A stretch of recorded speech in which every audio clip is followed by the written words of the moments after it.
এক সাহাবী এসে রাসূল পাকের দরবারে বলতেছে, ইয়া রাসূলুল্লাহ সাল্লাল্লাহু আলাইহি ওয়াসাল্লাম, আমি আজকে বাসায় যাওয়ার পরে হঠাৎ একটা চিন্তা মাথায় আসলো। কি? কয়, ইয়া রাসূলুল্লাহ, আমরা দুনিয়াতে থাকতে যখন ইচ্ছে করে আপনার দরবারে চলে আসি, যখন ইচ্ছে করে আপনার দরবারে চলে আসি, আপনার জিয়ারত নসিব হয় ইয়া রাসূলুল্লাহ, আপনার চেহারা দেখতে পাই।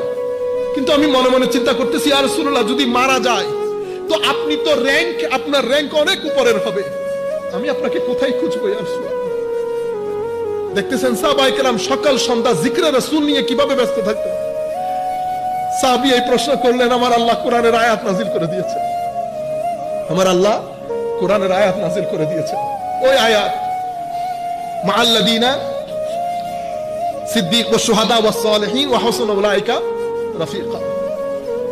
আপনি যাকে ভালোবাসেন, যার অনুসরণ করবেন, মনে প্রাণে যাকে চাইবেন, আপনার কিয়ামত এবং হাসর তার সাথে। সাহাবায়ে কেরাম